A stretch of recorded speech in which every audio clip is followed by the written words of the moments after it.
பைரவி சீரியல்ல பாத்தீங்கன்னா ஒவ்வொரு பக்கமும் ஒவ்வொரு விதமான விஷயங்கள் வந்து நடந்துகிட்டு இருக்கு. சோ ஒரு பக்கம் பாத்தீங்கன்னா இந்த ஸ்னேகா வந்து தேவையில்லாம சிவா மேல வந்து இப்படிப்பட்ட ஒரு பழிய வந்து போட்டிருப்பாங்க. சிவாவும் நானும் பாத்தீங்கன்னா பல தடவை வந்து ஒன்னா இருந்திருக்கோம். சிவா வலுக்கட்டாயமா வந்து தப்பு பண்ணிருக்காரு அப்படி இப்படின்னு சொல்லிட்டு பாத்தீங்கன்னா சோ இந்த மாதிரியான ஒரு விஷயங்கள் எல்லாமே வந்து பஞ்சாயத்துல டைரக்டாவே வந்து நம்ம ஸ்னேகா சொல்லியிருப்பாங்க. இதனால நம்ம சிவாவுக்கு ரொம்பவே அவமானமா இருக்கு. சோ செய்யாத விஷயத்தெல்லாம் செஞ்சேன் அப்படின்னு சொல்லிட்டு எல்லார் முன்னாடியும் வந்து சொல்லி நம்மள அசிங்கப்படுத்துறாளே அப்படிங்கிற மாதிரி வந்து சிவா ரொம்பவே வந்து கோவப்படுறாரு, ஃபீல் பண்றாரு.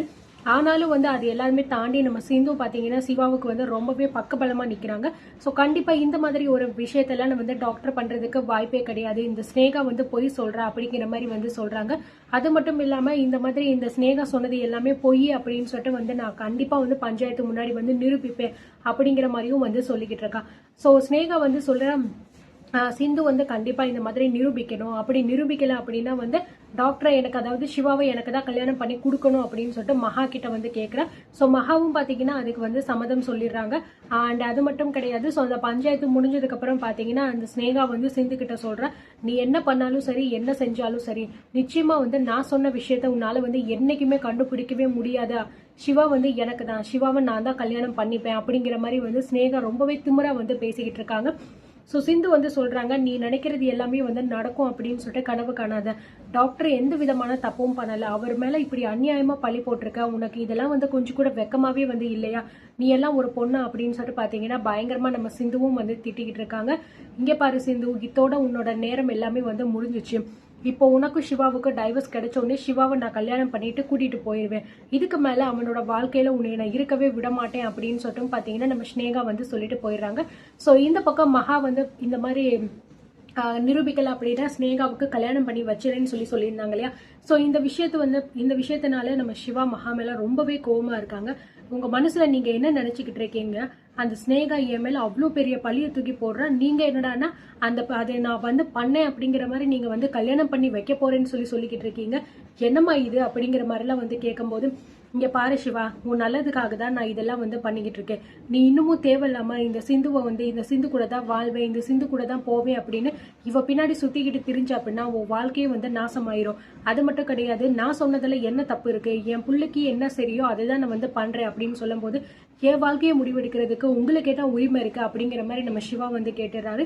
சோ இதனால பயங்கரமா வந்து ஷாக் ஆகுறாங்க. இப்படி எல்லாம் நீ என்னைக்குமே வந்து பேசினது இல்லை சிவா, ஆனா என்னைக்கு இந்த சிந்து உன் வாழ்க்கையில வந்தாலும் அப்பதான் நீ இப்படி எல்லாம் வந்து பேச ஆரம்பிச்சிருக்க.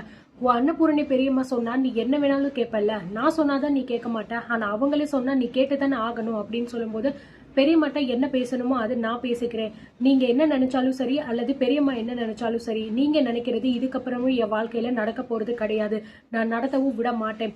அதுக்கு நான் வந்து என்ன வேணாலும் வந்து பண்றதுக்கு ரெடியா தான் இருக்கேன். சிந்து தான் என் ஒய்ஃப், சிந்து கூட மட்டும்தான் இதுக்கப்புறம் என்னோட வாழ்க்கை இருக்கும்.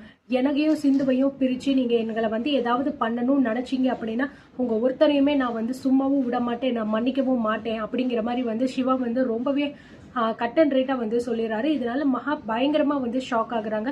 என்னடா இவன் இந்த அளவுக்கு வந்து மாறிட்டானே அப்படிங்கிற மாதிரி.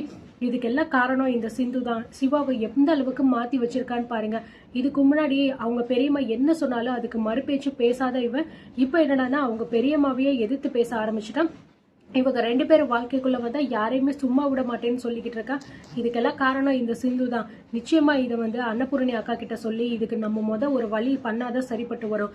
ஏன்னா அன்னபூரணி பாத்தீங்கன்னா பிளாக்மெயில் பண்ணாங்க அப்படின்னா கண்டிப்பா சிவா கேட்கறதுக்கான வாய்ப்புகள் கொஞ்சம் இருக்கு. பட் முன்ன விட இப்ப கொஞ்சம் கம்மி தான். பட் இருந்தாலும் பாத்தீங்கன்னா நம்மளால வந்து பெரியம்மா இந்த மாதிரி பண்ணிப்பாங்களே அப்படின்னு பயந்துகிட்ட கூட மேபி சிவா வந்து ஏதாவது பண்றதுக்கான வாய்ப்புகள் இருக்கு அப்படின்னு தான் வந்து நான் நினைக்கிறேன். ஸோ இப்போதான் வந்து சிந்துவுக்கு ரொம்ப ரொம்ப சந்தோஷமா இருக்கும். ஏன்னா இந்த அளவுக்கு பார்த்தீங்கன்னா எல்லார் முன்னாடியும் சிவா இப்படி ஓப்பனாக சொல்லுவாங்க அப்படின்னு சிந்து வந்து எக்ஸ்பெக்ட் பண்ணியிருக்கவே மாட்டாங்க. ஆனால் சிவா உண்மையிலேயே வந்து மாறிட்டாரு அப்படிங்கிற விஷயத்த இப்போதான் சிந்து வந்து முழுசா உணர்றாங்க. ஸோ எனக்காக டாக்டர் இந்த அளவுக்கு அவரோட மனசை மாற்றி என் கூட வாழணும்னு நினச்சிக்கிட்டு இருக்காரு. அப்படிப்பட்டவரை கண்டிப்பாக வந்து இந்த அவமானத்துலேருந்து நான் காப்பாற்றியே தீருவேன். டாக்டர் மேலே இப்படிப்பட்ட ஒரு பழியை போட்ட அந்த ஸ்னேகாவையும் நான் சும்மாவே விட மாட்டேன். நிச்சயமா வந்து நானும் டாக்டர் வந்து கூடிய சீக்கிரத்தில் ஒன்னா சேர்ந்து இந்த வீட்டில் நாங்கள் வாழ போகிறோம்.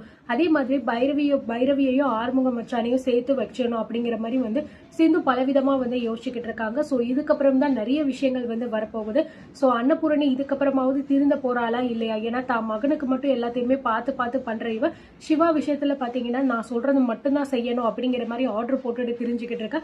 நிச்சயமா அவளுக்குமே வந்து ஒரு பதிலடி அப்படிங்கறது கொடுப்பாங்க. அப்படி கொடுத்தாதான் அவளும் வந்து திருந்த முடியும். பார்க்கலாம், வெயிட் பண்ணி என்ன நடக்குதுன்னு. நீங்க என்ன நினைக்கிறீங்க அப்படிங்கறத கமெண்ட்ல சொல்லுங்க.